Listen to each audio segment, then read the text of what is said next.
Hi everyone, welcome back to Connell Research YouTube channel. So, andito na naman tayo ngayon. Pag-usapan natin yung patungkol sa mga pulis. Lalo na sa mga first timer, no? Like me before. At talaga namang I started from the scratch. Wala akong alam. At syempre may nabasa ako dun sa mga info ng Croatia na pagdating daw ng Croatia, kailangan dalhin ka or mag-report sa police, 'di ba? So, parang mapaisip ka. Nakakatakot kasi syempre police, no? Syempre, ano kayang gagawin? Bakit kailangan, 'di ba? Kasi the word police, syempre, iniisip mo para namang may nagawa kang kriminal, 'di ba? Pero hindi. Ano pala 'yan? Parang ano lang nila. That's their ano lang talaga. Policy, rules. Pagdating mo sa isang bansa, no? Yung mga foreigners na mag-a-apply doon talaga sa police office ng mga foreigners. Ganun yung mga ano nila dito eh. Kasi syempre, when you talk about stay, temporary man yan, o permanent, di ba? Hindi lang yung passport mo, visa, or marriage certificate. Pinaka-importante yung record natin kung wala tayong nagagawang kasamaan, di ba? Like yung term nila na Certificate of Impunity. I'm not sure basta ganun, like NBI or police clearance. I suggest better NBI kasi national siya, 'di ba? So yan po ay importante.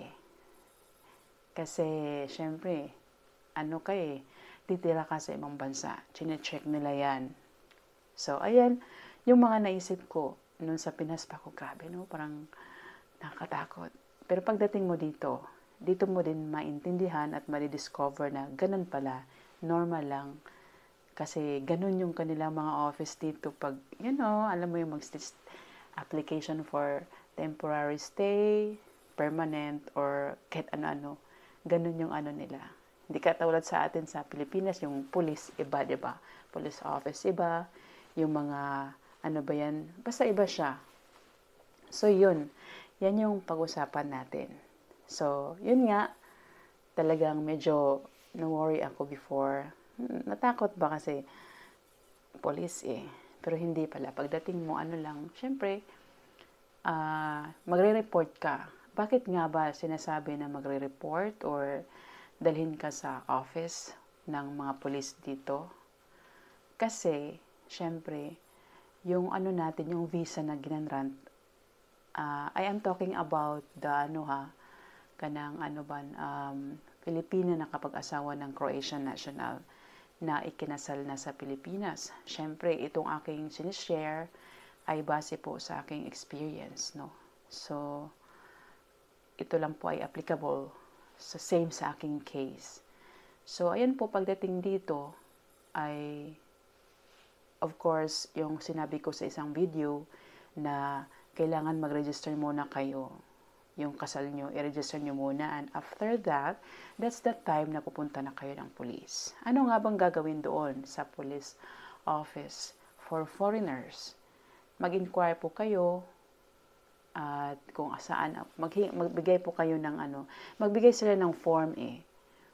Or i-inform nyo na ganito ganyan yung asawa ko, dumating na ganito ganyan, magbigay sila ng mga requirements at form na fill upan mo. At that time kasi yung pagsasubmit online siya. I think until now online pa rin.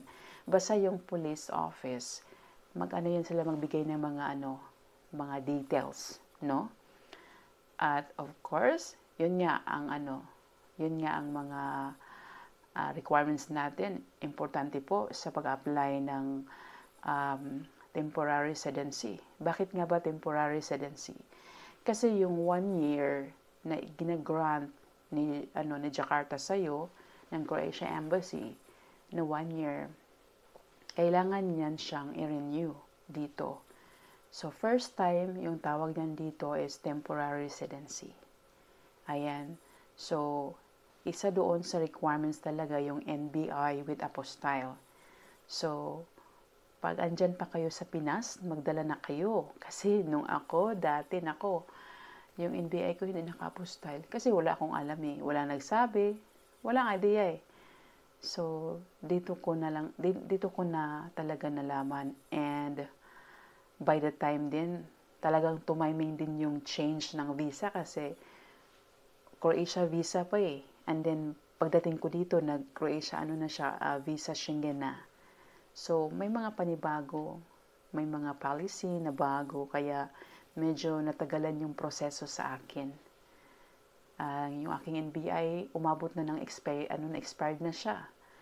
At kailangan nang mag-request ulit at dapat naka-postal. So, medyo komplikado yung case ko kasi tumiming ako sa changes ng visa nila. Kaya ganon. But anyway, yung NBI, talagang importante yan. Habang nasa Pinas ka, kumuha ka na ng NBI na naka-apostyle. Yan. Of course, aside from that, ano nga bang mga iba pang requirements, no, na isasubmit? Siyempre, yung yung marriage certificate na translated na, yung na-register na dito sa Croatia ba? Yan din, kasama yan sa ipapasa mo. Yung form na ibigay ng police, kasama din yan. Kasi merong form na may 1A yata or something. I forgot the type of form. Basta dalawa yun eh. Yung upon arrival, meron kang fill upan, tapos kailangan ipasa mo doon sa email, isend sa email ba. Then yung isa, yung kasama sa mga document para sa temporary residency application. Don't worry, pagdating nyo sa police, sasabihan nyo naman kayo. For sure, may mga mga kompleto na detalye na ibibigay. That time, yung mga documents po na kino-comply namin ay pinapasa namin sa online kasi magbigay sila ng website or email. So, papasa lang yon. And huwag niyong kalimutan na lahat ng mga documents natin na English, kailangan naka-translate yan ng Harvatska. Kasi hindi nila tatanggapin pag hindi translated. Kasi yun yung mga nila patakaran. Yung NBI na with apostille, kailangan naka-translate yan. Yung marriage nyo na certificate, of course, once na-register kayo dito sa Croatia, okay na yan siya. Kasi Croatia na yan yung binibigay sa registrar office. The rest, of course, yung passport, visa, yung yun yung kasama sa ipapasa doon sa email na yun. I don't know kung may mga karagdagan ba ngayon sa panibagong Schengen, no? Pero possible talaga na the same lang. At yun nga sa sinasabi ko na kailangan din yung proof kung saan kayo nakatira. Kasi that time, nagre-renta lang kami doon sa Zagreb. So, kailangan, yung landlord, nagbigay ng contract of lease. At kailangan ma-verify yan doon. So, yung landlord at saka kami, pumunta sa mga legal offices ba? Para i-verify doon na ganito, ganyan. Kailangan magperma si landlady or landlord. Ganon yung nila with the ID. So, yan yun sa mga renters. Pero pag owner naman yung asawa nyo ng bahay, lang yung ownership, 'di ba? Mas komplikado pag hindi owner kasi syempre kailangan mo pang iharvat si landlord or si landlady. So, yan pala yung natutunan ko nung ganun pala, no? Then, pa ba? Yun, yung mga primary requirements, yung ITR, yung payslip, hindi naman talaga necessary kasi yung asawa ko, hindi siya nag-submit. Pero, better na mag-submit na lang kasi, syempre, tinitingnan din nila yung proof of income, no, ng iyong asawa. So, better mag-provide na lang din. Anyway, yung police, meron naman silang mga requirements na ibibigay sa'yo or advice. Ganun na lang. Basta yung importante, yung mga kailangan kunin sa Pinas, dalhin mo talaga in BI with apostille. Yan talaga. Of course, yung ano nyo, yung marriage certificate. Of course, dapat naka-apostille yan. 'Di ba?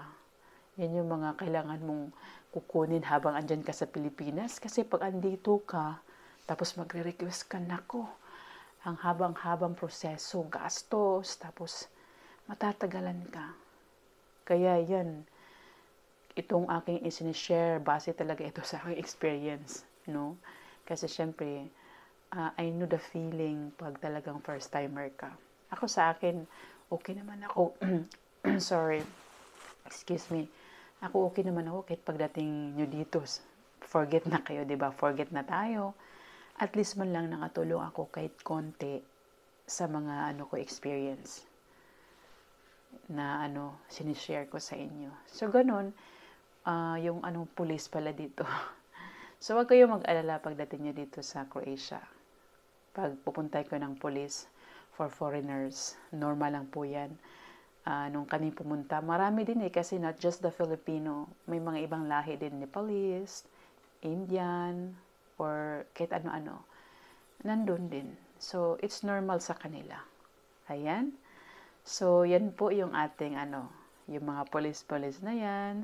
So, sana pag may time din kayo, scroll back nyo yung mga previous video ko kasi mas better din yung mga info doon kasi fresh pa sa isipan ko. Ngayon, minsan talagang nakakalimutan. Alam naman, medyo matagal na. At ako din, syempre, yung natin, pagiging forgetful. Alam mo na yung mga sign of aging. Hindi may iwasan. So, I suggest, if may time kayo, mag-scroll back kayo kasi lahat ng mga sinasabi ko, totoo naman yan. Base po yan sa aking experience dito. No? So, ayan po muna at antayin po yung ating mga coming na videos. Sana i-supportan niyo po ang aking channel kahit hindi na po monetize. Ayan, maraming salamat po. Bye-bye!